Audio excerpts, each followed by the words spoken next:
welcome to Leaders of Tomorrow, the only show right now on Indian television where you, the MSME, get center stage to voice your opinions and thoughts. This is ETNA's special daily initiative to give MSMEs and entrepreneurs the opportunity to be front and center in every industry and area that matters to you. Today on Direct Connect, a panel of experts will answer some questions that you have sent in to us earlier, and later we will feature Soma on our Small Giant segment.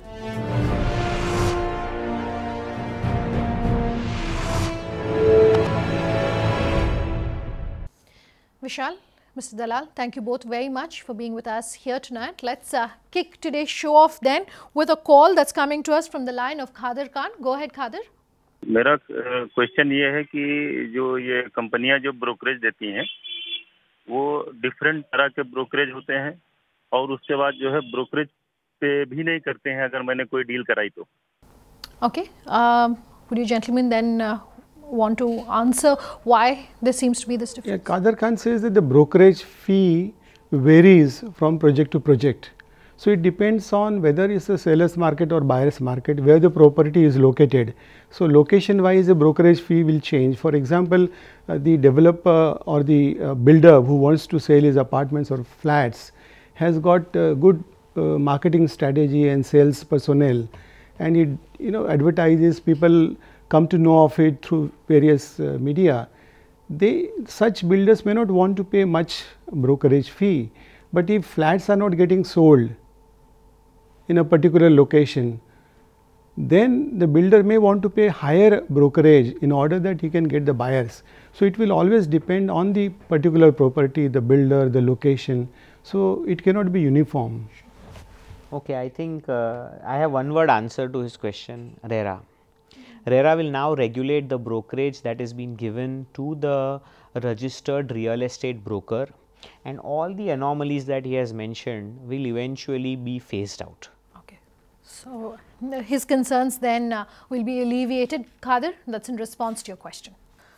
All right, our next question is coming to us from Prashant Gandhi. He sent us this query on email, and we'll give you your email ID if you are an MSME and have any questions for our experts.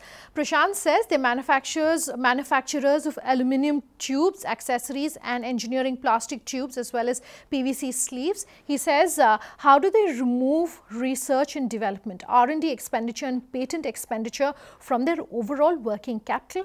We can't do away with R&D, and yet he says the expenses are rather high, and that's the reality of the situation, an unfortunate situation. But is there any way that he can sort of overcome this? See, one needs to keep innovating if you want to stay ahead of the competition or even remain in the competition, and for that one has to incur the R&D expenditure.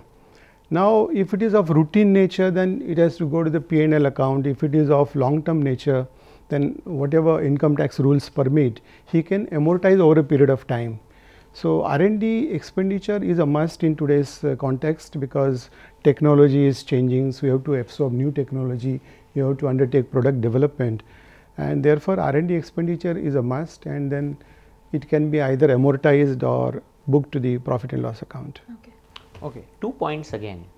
Point 1, in case of R&D expenditure, as Mr. Dalal rightly said, there are benefits available to a company under section 80 IAIB and many other sections of Income Tax Act, which will provide him some relief in terms of at least tax saving. That's point 1. Point 2 is that government is now promoting a lot of R&D related schemes under Niti Aayog, under Make in India, under Digital India. So, he may have to do some kind of research in that area and affiliate his R&D, as Mr. Dalal rightly said, if it is of a special nature, to any of these government projects, and find out whether his kind of R&D expenditure is eligible for those kind of subsidies and benefits that are provided by the Indian government. Okay. So, Prashant, that's in response to your question. The government, like Vishal is saying, does encourage small companies like yourself to innovate. So, do look at the options that you have available in terms of bringing down the costs associated with that. Our next query is a call coming to us from Vishwa Mohan. Go ahead, Vishwa. Yeah, hi. I'm running an IT company which provides personalized astrology content online through our portal called clickastro.com. And the challenge we are facing now is we are looking for funding, and it's difficult for us to look for funding because we've tried different options and banks don't work, and the VC funds say that the growth isn't good enough. SNIs say that they're looking at higher margins. So we are finding it difficult to do that. So I'm just wondering how we should go about doing it. Okay, so he has raised funds in the past, but is clearly looking for more money. And I would like for you to talk about what is happening under the CGTMSE. I mean, are there companies which are able to really tap the benefit of the 2 crore now extension that the government is giving? If not, why does there seem to be this lack of information? Yeah, I mean, funding has many options, and CGTSME is one of them. CGTSME says that if the SME doesn't have the collaterals, banks can still provide loans to such unit. The problem is that the guarantee that is provided under this scheme is up to 50% of the loan amount. So banks, wherever collateral is available, say the unit wants a loan, but if they have got the assets with them, the bank would naturally like to take the collateral. These collateral free loans? They are collateral free, but as a banker they would like their loans to be secured. Okay. And if they don't have collaterals, then they get only 50% cover under this scheme. Okay, apart from if control is not too much of an issue, because he is into IT solutions and he says that he has raised his own funds earlier, so why can't he look at equity option? Because being an IT solution company, he qualifies to go to an angel or an investors club and make a sound business plan and showcase his company. These days in the equity space, you don't really need an investment banker or a middleman to represent you. You can represent your own company and can raise funds. That's one option. Secondly, as Mr. Dalal rightly pointed out, that there are certain challenges because the banking sector itself is passing through a rough weather. So getting a CGTMSE is not like a cakewalk. What he can do, he can engage himself with an expert consultant who can prepare his case for CGTMSE and then probably approach the bank. There is a higher probability of him getting a clearance compared to other people. Okay, Vishwa, that's in response to the call that you've given us about fundraising. Do look at the multiple options which our experts have given you tonight. We have another call that's coming in from the line of Priya Desai. Go ahead, Priya. We are into an advanced metering infrastructure in India and has the largest number of installations in the country. So I want to know, is there any support available to MSME organized compared to larger enterprises? All right, Priya, how do small companies then organize themselves better into organizations, etc., so that they're able to demand better rates, and they can definitely take a leaf out of the book of IT companies? You have a strong industry body or the auto industry. What would you recommend to her? I mean, there are multiple channels from which support is available. One is, of course, the industry associations are there. The Industries Commissioner is there, which works under the Ministry of Micro, Small and Medium Enterprises. There are dedicated branches of commercial banks dedicated to micro, small and medium enterprise development. So SIDBI is there. They provide funding, for example, venture capital fund of SIDBI. They also provide strategic mentoring, relationship management. So many facilities are provided by a multiple of institutions, and he can take advantage of that. He has also mentioned about rates. I think it's not about interest rates. If it is so, then I think interest rate is a function of base rate plus the risk premium. I guess they're talking more about pricing so that they organize better. Yeah, sure. So, okay. See, in terms of getting better rates, I would say that MSME is poised to give a better rate compared to a larger company because of lower overhead costs. And since they are mentioning that they already have large number of installations around the country, what they can do is, for that specific subsector, they can come around and form an association. That is the simplest way of first at least getting the basic hygiene of comparing rates or bidding in tender, because his sector is such that the entire tender process happens. So if they form a kind of an association which is like a metering infrastructure association. If the guys operating in this sector come together, then I think they would be in a position to kind of have a better bargaining power compared to larger companies which award them these contracts. So I think not just better rates, but also overall better terms of the contract would come his way if they are able to come together and kind of form a cluster. Okay, and you would recommend that since she's feeling the need for it, to be the one who maybe initiates forming of the association. Priya, that's in response to your question. We will have time to squeeze in just one last question then, and this one is coming to us from TM Sudhakar. He sent us an email to say they manufacture, supply and export industrial process equipment, rubber products, pumps and many more that cater to the requirements of diverse industries. He says working capital is their biggest challenge as they don't have any collateral, so they're finding it hard to get funds from banks. Also, he says they don't get payments from their customers on time. Due to a small working team, he says they aren't able to expand, so they don't have people who can be retained as well. So, it's essentially a combination of a lot of the questions that we've answered on the show. One, of course, is working capital and being able to raise funds. Two, he's also talking about, getting payments. While we were talking about payments from vendors, customers, he's saying, and there's the people issue. So, do we want to break it down? And what he should do, he should assign this task with a well set process to one person, considering he is a small team, and make sure that this person is responsible from the point of invoicing till the time the payment is collected. He can form an MIS where he can do the aging analysis and make sure that there is a system in place which follows up with the customers for the payment, so that his payments don't get delayed, because that is one. Second is for the people issue, as we are talking about. See, today people get motivated with different things in life apart from just a good salary. So, hygienic working conditions, maybe participation in decision making, looking at ESOP or giving some kind of interest into the firm would also be able to help him retain his people, as well as his people would then take genuine interest in the growth of his company. Sure.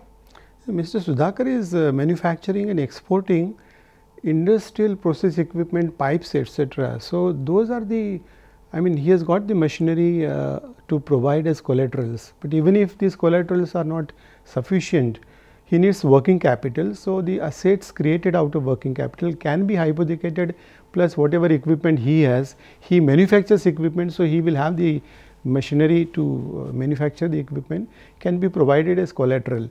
But again, if enough collateral is not there, CGTMSE we discussed about, and also like a Swiss export development agency is there, they have developed a model of competency versus collaterals, where you have to judge whether the entrepreneur has the capability, competency, and collateral is a subsidiary element in that, in providing loans. So, more and more lenders should adopt this model for small and micro entrepreneurs. Okay. All right. Thanks for that question, Sudhakar, and trust that answers the question you had sent in to us. Vishal, Mr. Dalal, thank you both very much for being with us here tonight. Time for a break. On the other side, we'll bring you the story of Soma on our Small Giants segment.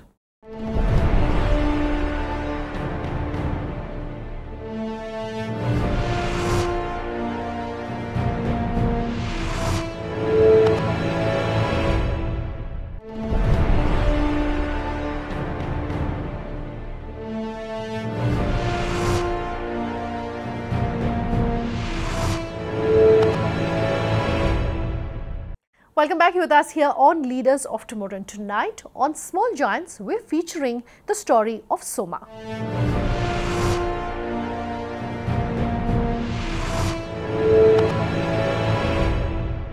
With the festive season in full swing across the country, it is time to value tradition and embrace culture. Doing just this and preserving the Indian tradition of block printing is Jaipur-based Soma. Shubhangi Sinha caught up with the founder to bring you tips on sustaining handicrafts in the face of mass manufacture. Take a look.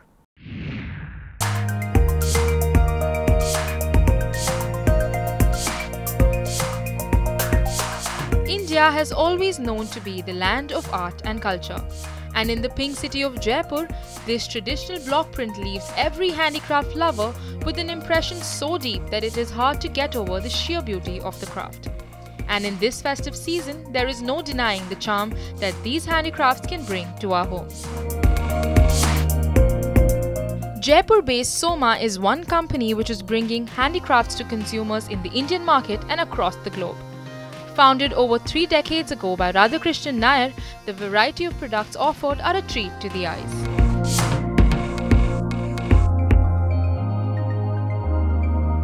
The industry at this point in time faces a lot of competition from the mass manufactured products, which pretty much look a lot like the handcrafted ones. So how is it that you're being able to work your way around that competition? Well, we have earned over the past 3 decades or whatever a good amount of goodwill from our customers. So there's that word of mouth that's passed on from customers to customers, and also like a lot of the customers now are second generation. So there is that goodwill that's working in our favor right now. Other than that, it is again very hard trying to compete with the mass produced inexpensively sold products, and we're trying to spread the awareness in our own limited ways. Right, sir. So taking your point forward, in fact, about creating awareness. So as somebody who's been in this industry for over 3 decades, what do you think are the best ways that other MSMEs or other startups who are trying to get into this space can perhaps build awareness? I guess it has to be kind of a combined efforts. We can't do this alone, and not even us as a cluster. I mean, the recent development has been okay, put them all as a cluster and do things for them. I don't think that's really helping us. We need support with exposure. We have to be present in all the national markets, you know, like bigger cities. The problem there is we really can't afford the high rentals. So how do we overcome that? You know, once we have the presence in cities like Mumbai or Delhi or, you know, like Bangalore or Hyderabad and all that, probably a lot more can be sold. A lot of small manufacturers are not getting into this just because of this stumbling block. How do they go? How do they approach? You know, so if there can be some help to market their products, and also like there's some efforts being done to design what is rightly needed by the market at this time, which is commendable. That's, you know, one plus point. I would say the small scale manufacturers of Indian heritage crafts need a lot more marketing assistance, probably subsidized. I'm sorry to use that word, but you know, that's where it is if you're trying to compete with big boys. Yeah. So perhaps then in that case, do you think that for the smaller manufacturers or smaller companies who are trying to deal with handicrafts or handcrafted materials, do you think shifting to a completely online platform would in fact be helpful for them? I understand you have a large online retail platform. So what would your suggestion be? Online would be more economical and more manageable, but they need to get some kind of guidance and technical assistance that's kind of sponsored or again subsidized. And we as crafters need to be you know, like enlightened about the possibilities. So that's an effort. It can work to our benefit, moving towards online platform. Other than that, in the production front, I can't think of, you know, like any kind of technological improvements. And I don't know, I mean, we are working with handcrafts. So people have to work with their hands and their eyes, and you know, it's in you. Right. So in that case, I think it is absolutely important for us to really talk about the hands behind the craft, you know, the work, the skilled workers. So how difficult or easy is it to really find them? Are there a lot of workers and artisans who are younger, who are in fact willing to take the art which has been passed on from generations?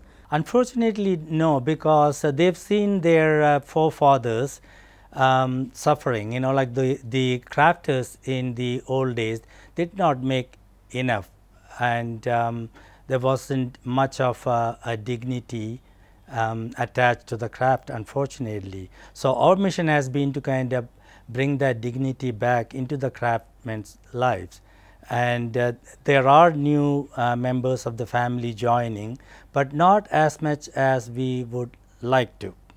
Right, so a lot of people in fact do talk about how the sector is still unorganized in a way. How do you think that can be changed? I guess that's where some of these combined marketing efforts can help them. You know, they can share all the softwares that's available, educate one another from how to design, how to change colors, and also, you know, understand some of the methods of larger volume manufacture. And I think we'll have to support one another and take it forward. Right, so now talking to you about support, really, I think it would be important for us to also talk about what the government's regulatory environment is for this field. Now, there have been a lot of changes recently. Let's talk about the GST first and foremost. There would be some policy changes and some effects onto your industry. What do you think, or what in your opinion would be the impact?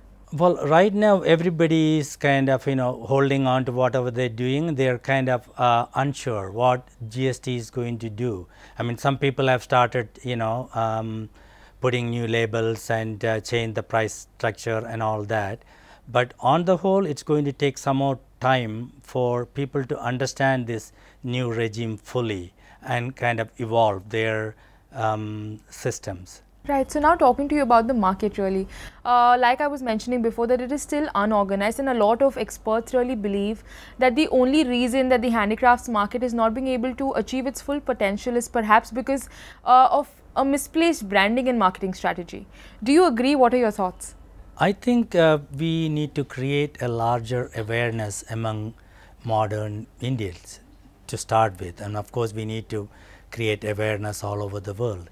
That the handcrafted products they are pieces of art, really, you know, like, and these people are no less than a painter. They're kind of crafting this all day long.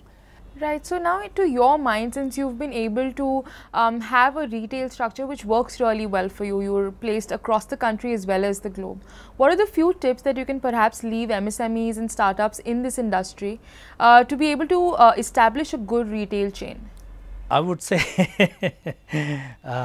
presence. Got to be present in the right place, and to be able to do that, they will need extra push and a lot of help from organized market, government agencies, boards, associations.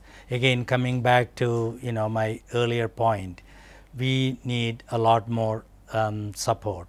Right, so now I think we're almost at the cusp of the festival season in the country. What do you think are the few things that people in this industry can perhaps do to tap into it? Well, I guess making homes interesting places for people to spend time, wanting to spend more time at home, so they can come out with interesting products for bedrooms or, you know, living rooms, and create cozy corners in the homes with nice cheerful prints and patterns probably, and come out with products that people will love and enjoy.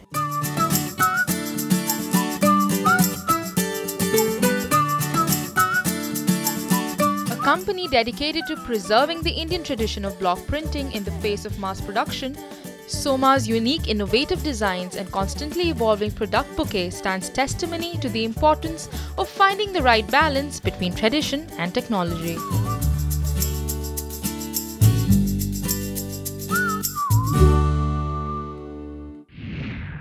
Completely out of time then on this episode of Leaders of Tomorrow. If you have anything that you want to say to us, do remember you can always write in at leadersoftomorrow@times-group.com. You can also reach us on social media, tweeting at LOT_ET_now or Sunanda_J, or Leaders of Tomorrow on ET Now on Facebook. You can call us on that number you see on your screen. We promise to have all your questions answered and love hearing from you. Thanks for watching. Have a good night.